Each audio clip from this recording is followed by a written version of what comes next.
రాష్ట్రంలో ఏ సమస్యలు లేనట్టు వైఎస్ఆర్ కాంగ్రెస్ పార్టీ మీద తెలుగుదేశం పార్టీ జనసేన చేసే ఒక ప్రచారం గొడ్డలి పార్టీ అని చెప్పేసి ఒక డైవర్షన్ పాలిటిక్స్లో భాగంగా ఏది పడితే అది మాట్లాడుతుంటారు. ఇంతకీ గొడ్డలి పార్టీ ఎవరిది? నిజంగా గొడ్డలి పార్టీ ఎవరిది? ఏపీ టీడీపీదా, జనసేనదా, వైఎస్ఆర్ కాంగ్రెస్ పార్టీదే, లేకపోతే కాంగ్రెస్ పార్టీదే? తెలుసుకోవాల్సిన అవసరం నిజంగా ప్రజలందరూ కూడా తెలుసుకోవాల్సిన అవసరం ఉంది. విత్ డేటాతో తెలుసుకోవాలి. మీరు గూగుల్లో సెర్చ్ మారినే దొరికిపోతుంది. ఏ పార్టీలో గోటాలు క్రిమినల్స్ ఉన్నారు, ఎన్నికల అఫిడవిట్లలో ఆ పార్టీలు ఇచ్చారంటే డేటా ఏంటి ఒకసారి చూస్తే, తెలుగుదేశం పార్టీ నుంచి ఎన్నికైన ఉంటే 135 మంది ఎమ్మెల్యేలలో 115 మంది మీద క్రిమినల్ కేసులు ఉన్నాయి. అందులో సీరియస్ క్రిమినల్ కేసులు ఉన్నవారు 82 మంది.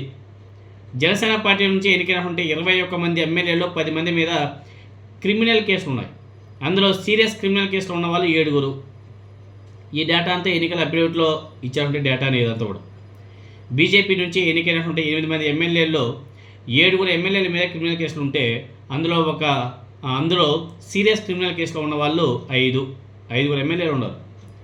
అంటే ఈ 3 పార్టీల నుండి గెలిచినటువంటి 164 మంది ఎమ్మెల్యేలలో 132 మంది ఎమ్మెల్యేల మీద క్రిమినల్ కేసులు ఉన్నాయి. ఇక వైఎస్ఆర్ కాంగ్రెస్ పార్టీ నుంచి కూడా ఎంతమంది ఉన్నారో తెలుసుకోవాల్సిన అవసరం ఉంది కదా. ఎందుకంటే ఆ పార్టీని కొంచెం చెప్పుకోవడానికి వైసీపీ మీద చెప్పుకోవాలి కదా. వైఎస్ఆర్ కాంగ్రెస్ పార్టీ నుంచి ఎన్నికైనటువంటి 11 మంది ఎమ్మెల్యేలో 6 మీద క్రిమినల్ కేసులు ఉంటే అందులో సీరియస్ క్రిమినల్ కేసులో ఉన్న వాళ్ళు 4. ఇప్పుడు చెప్పండి, గొడ్డలి పార్టీ ఎవరిది, గూండాలు ఎవరు, క్రిమినల్స్ ఎవరు, ఏ పార్టీలు ఎక్కువగా ఉన్నారు? ఇప్పుడు చెప్పండి. డేటా చూసుకోవచ్చు. ఎన్నికల అఫిడవిట్లో ఇచ్చామంటే డేటా. తర్వాత రీసెంట్గా మీరందరూ కూడా చూస్తుంటారు, ఏడీపీ అనేసి ఒక సర్వే సంస్థ వారు కూడా ఒక రిలీజ్ చేయడం జరిగింది. దాంట్లో కూడా చాలా స్పష్టంగా రాయడం కూడా జరిగింది. ఎవరిదే గొడ్డలి పార్టీ? ఈ సంఖ్యలు, ఈ లెక్కలు ఇవన్నీ మీరు చూస్తే మీకు అందరికీ అర్థమవుతుంది. దేశంలో అత్యధిక క్రిమినల్ కేసులు ఉన్న మంత్రివర్గంగా రికార్డుకి ఎక్కింది అధికార కూటమి పార్టీ.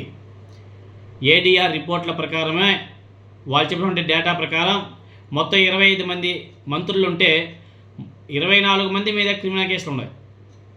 ఏడీఆర్ రిపోర్ట్ ప్రకారం మొత్తం గూండాలే క్రిమినల్స్ ఉన్నటువంటి పార్టీ ఎవరితో ఇప్పుడే మీకు అంతా కూడా తెలుసుకోవచ్చు.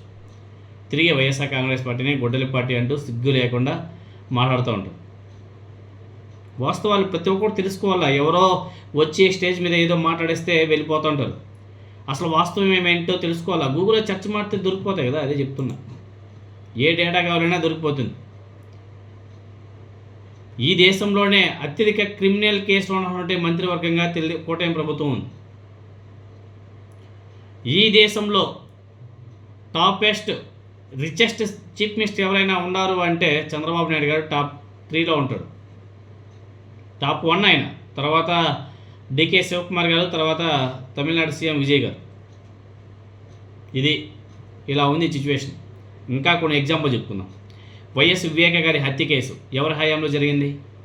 తెలుగుదేశం పార్టీ అధికారంలో ఉన్నప్పుడు, చంద్రబాబు నాయుడు గారు ముఖ్యమంత్రిగా ఉన్నప్పుడు జరిగింది.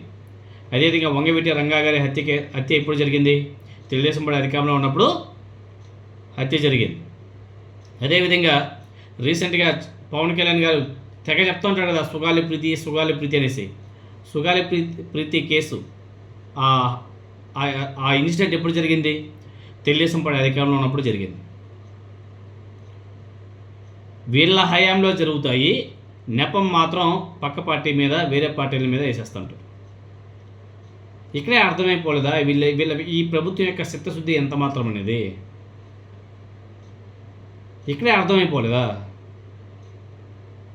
చేసేదంతా వీళ్ళు, కానీ ప్రోపగండా మాత్రం ఆపోజిట్ పర్సన్ మీద వేస్తుంటారు. ఎన్టీ రామారావు గారిని ఎగ్జాంపుల్ తీసుకోండి. ఎన్టీ రామారావు గారిని ఏ విధంగా లేకుండా చేశారు? ఏ విధంగా ప్రీ ప్లాన్డ్గా వ్యవహరించారో మనందరం కూడా చూసాం కదా. ముద్రగడ పద్మనాభం గారు కాపులకు రిజర్వేషన్ కోసం పోరాడితే వాళ్ళ మీద ఏ విధంగా కూటమి ప్రభుత్వం ఆనాడు తెలుగుదేశం పార్టీ ప్రభుత్వం ఏ విధంగా వ్యవహరించింది? ఇవంతా కళ్ళకు కనిపించవా? ప్రతి ఒక్కరి కళ్ళ ముందే కనిపిస్తుంటాయి కదా. దీన్ని ఏమంటారు? అంటే ఎవరి హయాంలో నడుస్తుంది? ఎవరిది గూండాల పార్టీ, ఎవరిది క్రిమినల్ పార్టీ, ఎవరిది గొడ్డలి పార్టీ? ఇలాంటివి చాలా చెప్పుకోవచ్చు. మేజర్‌గా ఉన్నటువంటి ఎవిడెన్స్‌తో చెప్పుకున్నటువంటి డేటానే ఇది.